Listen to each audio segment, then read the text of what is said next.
5 et 7. RER, information. Et nous retrouvons le journal présenté par Éric Michel. Bonjour. Bonjour à tous. C'est la semaine nationale pour l'emploi des personnes handicapées. Un rendez-vous national lancé depuis 1997 dont les objectifs sont de parler du handicap, multiplier les rencontres entre employeurs et travailleurs handicapés et enfin accompagner les entreprises. Si la loi oblige toutes les entreprises d'au moins 20 salariés à employer des travailleurs handicapés dans une proportion de 6% de l'effectif total, dans la réalité, on est loin du compte. À La Réunion, le secteur privé emploie 2,59% de personnes handicapées. Le secteur public 3,32%. Des chiffres en dessous du seuil obligatoire, mais qui augmentent de manière progressive, se réjouit tout de même Catherine Vigneault, la déléguée régionale de la GFIP, l'association de gestion du Fonds pour l'insertion des personnes handicapées. À La Réunion, le taux d'emploi augmente de manière progressive, pas de manière très importante, mais on observe une augmentation continue depuis plusieurs années.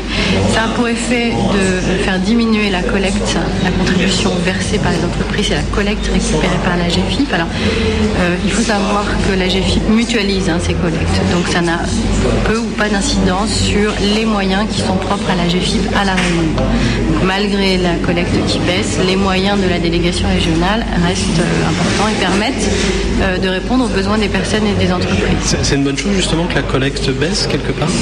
C'est une bonne chose. Si on associe cette baisse au taux d'emploi qui augmente.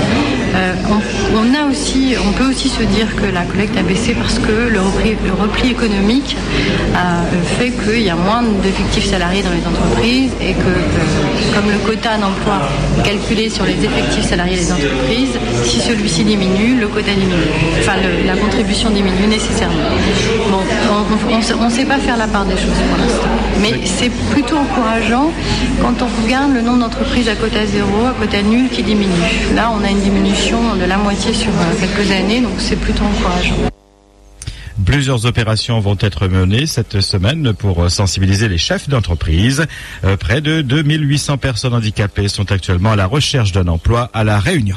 Et votre question d'actualité aujourd'hui, justement, les personnes handicapées sont-elles bien intégrées dans notre société ? Si vous aviez une entreprise, est-ce que vous auriez recruté une personne handicapée ? Faites-vous une différence entre une personne handicapée et une personne valide ? Avez-vous des personnes handicapées dans votre entourage et comment ça se passe ? Vos réponses sur le www.RER.re. Vos réactions en direct à 9h, 11h et 17h. RER. Accident spectaculaire hier soir sur la route de la montagne. Un automobiliste âgé d'une trentaine d'années aurait été victime d'un malaise et sa voiture a plongé en contrebas de la route, atterrissant dans le jardin de particuliers. Fort heureusement, le conducteur qui était accompagné de ses deux fils âgés de 5 et 7 ans n'ont pas été blessés. Ils ont toutefois été conduits au CHU de Belle-Pierre pour des examens. Des coups de feu tirés hier à la sortie des cours au lycée Paul Hermann à Saint-Pierre. Personne n'a été blessé, mais un homme qui se trouvait dans sa voiture a eu la peur de sa vie et son véhicule a été pris pour cible. Il s'est immédiatement réfugié au commissariat, donnant le signalement des tireurs.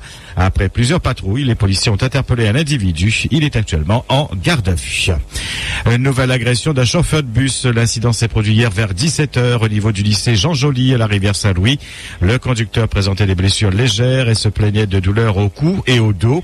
Il a été évacué sur l'hôpital de Saint-Pierre. Les circonstances de cette agression ne sont pas encore connues. Une enquête est ouverte. À la rivière des Roches Brapanon, l'école maternelle a été vandalisée. Les faits ont été découverts hier matin. Une classe de petite section a subi des dégradations. Rien n'a été volé. Plainte a été portée. RER. Inquiétude des salariés du BTP. Hier, le syndicat CGTR a révélé que des chefs d'entreprise n'ont pas payé leurs cotisations à la caisse des congés payés. Si c'est le cas, nombre de travailleurs ne percevront pas leur argent le mois prochain pour les fêtes. Le syndicat appelle à la vigilance et demande aux salariés de se rendre à la caisse des congés payés pour savoir si leur employeur a payé les cotisations. L'usine du Gol paralysée toute la journée d'hier, non pas par une grève des planteurs, mais par une grève des employés de l'usine, à l'appel de la CFDT. Ils réclament le paiement des heures supplémentaires et la révision des primes pour les jours fériés. Aucun accord n'a pu être trouvé avec la direction. L'inspection du travail doit arbitrer. En attendant, le travail reprend ce matin. Quel avenir pour la SICA Habitat Réunion? C'est le flou le plus total. Le Conseil général a en effet décidé de retirer son agrément en vue d'un transfert vers la nouvelle société publique locale d'aménagement pour reprendre les opérations de rénovation de l'habitat insalubre. Les 43 salariés de la SICA craignent d'affronter un plan social. Un préavis de grève a été déposé pour demain, mercredi. Prise de bec hier devant la mairie de Saint-Benoît. Un représentant syndical affirme avoir été agressé verbalement par d'autres employés communaux à propos d'une affaire d'emploi fictif dénoncée par le syndicat et sur laquelle les gendarmes enquêtent. Le ton est monté. Un employé a fait un malaise et évacué à l'hôpital de Saint-Benoît, mais il a pu en ressortir dès hier après-midi. Les gendarmes ont dû intervenir pour calmer les esprits. Si vous voyagez, attention au poids de vos bagages, ça risque de vous coûter cher. Depuis hier déjà, la compagnie Corsair n'autorise plus qu'une seule valise de 23 kilos en classe économique au lieu de 25 kilos. Air France s'alignera dès le 1er décembre prochain. Chez les deux compagnies, il vous coûtera 55 € si le poids dépasse les 23 kilos, 75 € si cette même valise est plus grande que 158 cm et 55 € de plus pour un bagage en soute. La valise supplémentaire vous coûtera 75 € chez Air France, 200 € chez Corsair. Distribution d'eau fortement perturbée à l'entre-deux depuis hier. Une conduite d'alimentation provenant de la Saphir Bras de la Plaine s'est cassée. Un incident qui entraîne des perturbations, voire des coupures d'eau depuis hier soir et aussi toute la journée d'aujourd'hui. Des travaux ont déjà commencé. RER. Dans le meurtre de Michaela Arte à l'île Maurice, nouvelle révélation surprenante selon la famille de la touriste irlandaise étranglée dans sa chambre d'hôtel en janvier 2011 alors qu'elle était en lune de miel.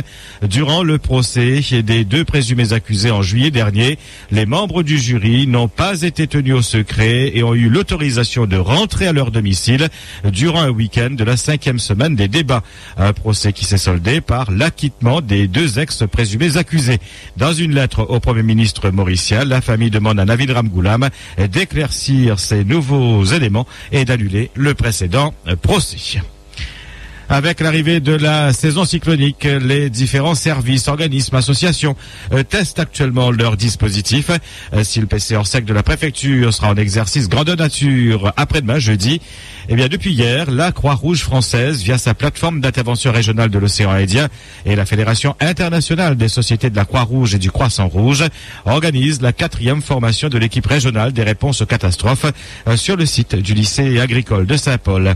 Elle regroupe 24 participants de la zone océan Indien, ainsi que pour la première fois les sécurités civiles des pays de l'océan Indien.